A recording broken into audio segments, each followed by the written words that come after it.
انہوں نے ایک منٹ نہیں سوچا کہ وہ خود prime minister Imran Khan prime minister رہ چکے ہیں. وہ ایک معذب اور بہت بڑا رتبہ ہوتا ہے. اس میں جب آپ ملک کے لیے کوئی نہ کوئی اوتھ لیتے ہیں تو اس صورتحال میں آپ ملک کے مفاد کا دفاع کرنے ہمیشہ وعدہ کرتے ہیں. آپ کہتے ہیں کہ جی میں صدقے دل سے ملک کے مفاد کا دفاع کروں گا. آپ کہتے ہیں کہ میں پاکستان کے جتنے بھی مسئلے مسائل ہیں اور جو بھی راز ہیں وہ سینے میں, جیسے ذوالفقار علی بھٹو شہید نے کہا, دفن کر کے رکھوں گا. لیکن یہاں صورتحال بالکل برعکس ہے. کیوں آپ مجھے کیا سگنلز کیا دے رہے ہیں بار بار؟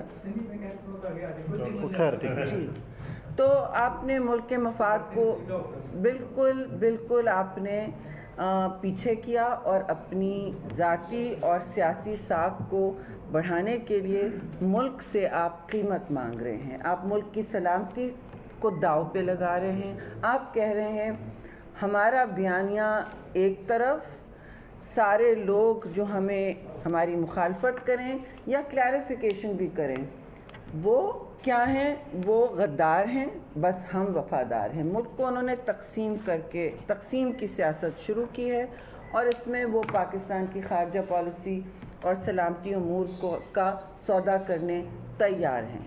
ہم پاکستان پیپلز پارٹی کی طرف سے, چیئرمین بلاول بھٹو زرداری کی طرف سے, پریزیڈنٹ زرداری کی طرف سے اور ساری جماعت کی طرف سے یہ کہہ رہے ہیں آج کہ جو کل ایک بہت ساری وضاحتیں آئیں, بہت ساری باتوں کو بے نقاب کیا گیا D G I S P R کی پریس کانفرنس میں, اس کا ہم بالکل خیر مقدم کرتے ہیں. ہم ویلکم کرتے ہیں کہ اتنے حساس امور پر کھل کر بات ہوئی اور بہت ساری باتیں کلیئر ہوئیں, واضح ہوئیں.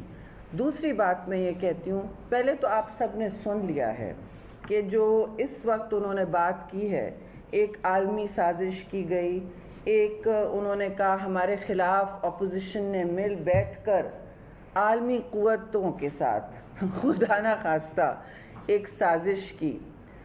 سمجھ نہیں آتا انسان ہنسے اور روئے, لیکن سازش کی ہمارے خلاف عالمی قوتوں کے ساتھ. ایک آپ کو یاد ہے اس کی ٹائم لائن بھی, خط لہرایا گیا, 7 تاریخ کو وہ ٹیلی گرام آیا تھا, اس ٹیلی گرام کو ایک انہوں نے سازش کا لبادہ پہنایا, اپوزیشن سے جوڑا, اس وقت کی اپوزیشن سے جوڑا جو ہم تھے, ساری سیاسی طاقتیں جو ان کے مخالف ہیں. پہلے تو انہوں نے بہت سال چور ڈاکو کہا, اب انہوں نے کہا کہ انہوں نے ہمارے ساتھ سازش کی. اب سازش آپ نے سب نے دیکھ لیا, وہ سازش بے نقاب ہو گئی اور جیسے جیسے دن گزریں گے اور بھی بے نقاب ہوتی جائے گی. بات تو یہ ہے کہ کل ساری بات سامنے آ گئی, نہ نیشنل سیکیورٹی اعلامیے میں یا ان کے منٹس میں کبھی سازش کی بات ہوئی. انہوں نے واضح طور پر کہا ہمارے ڈیمانڈ پر, چیئرمین بلاول نے بہت دن پہلے کہا تھا کہ پلیز وضاحت کر دیں کہ اگر وہ کیبل کھلا ہے, ڈی کلاسیفائی ہوا ہے, وہ سائفر میں کوئی چیز نہیں آتی, سائفر آتی ہے وہ انگریزی میں سب کو ملتی ہے اور اردو میں سب کو ملتی ہے, وہ ڈی کلاسیفائی ہونا ہے نہیں ہونا ہے, یہ بات تو اب سامنے آ گئی کہ جن حساس اداروں نے, جن ریاستی عہدوں نے اور ذمہ دار عہدیداروں نے یہ دیکھا ہے, انہوں نے ساری بات واضح کر دی کہ کوئی عالمی سازش نہیں تھی. اس طرح کے کیبلز, اس طرح کے ٹیلی گرامز آتے ہیں اور جاتے ہیں, لوگ تشویش کا اظہار کرتے ہیں.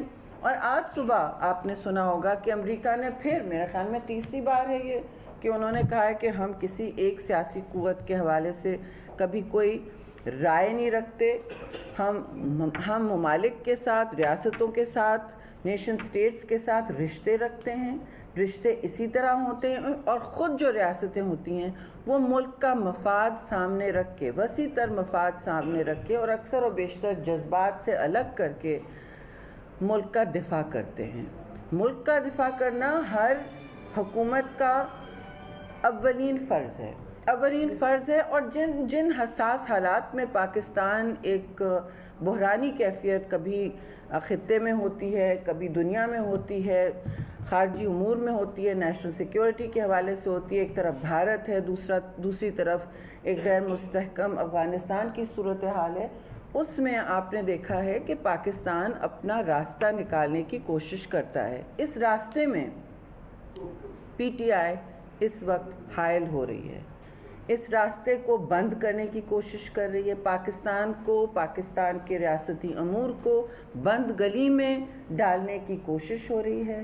لوگوں کے جذبات سے کھیلا جا رہا ہے. جلسوں میں، جلوسوں میں بہت سارے لوگ جو اخبار تک رسائی نہ رکھیں یا سچ سے یا حقیقت جان نہ پائیں، نہ کبھی شاید وہ دیکھ سکیں کسی کا بیانیہ، ان کو قائل کیا جا رہا ہے کہ جی ہم ملک سے وفادار ہیں، باقی سب غدار ہیں. اس میں جو ہمارے ہوتے ہوئے ان کے ہوتے ہوئے ان کی حکومت میں فیصلے ہوئے، یہ نہیں کہ ہماری حکومت میں فیصلے ہوئے ہیں، ان کی حکومت میں ان کی ناک کے نیچے فیصلے کیے گئے. 3 ہفتے ایسے ٹیلی گرام ان کے اکارڈنگ ٹو دیم، ان کے بیانی کے مطابق وہ ٹیلی گرام 7 تاریخ کو آیا تھا. تو بھائی آپ نے 3 ہفتے بعد جلسے میں کیوں لہرایا؟ آپ فوراً اگلے دن سفیر کو اس کا طریقہ کار ہوتا ہے، اگلے دن سفیر کو بلا کے ان کا ڈیمارش کرتے، ان کو تنبیہ کرتے جیسے سفارتی امور میں ہوتا ہے. لیکن نہیں، آپ نے یہ کچھ نہیں کیا. بجائے اس کے کہ آپ معاملات کو سیٹل کرتے اور اپنا ایک حقیقی پرامن بیانیہ بناتے کہ جی ہمیں نو کانفیڈنس سے نکالا گیا. آپ کیسے کہہ سکتے ہیں کہ آپ نے قانون نہیں توڑا؟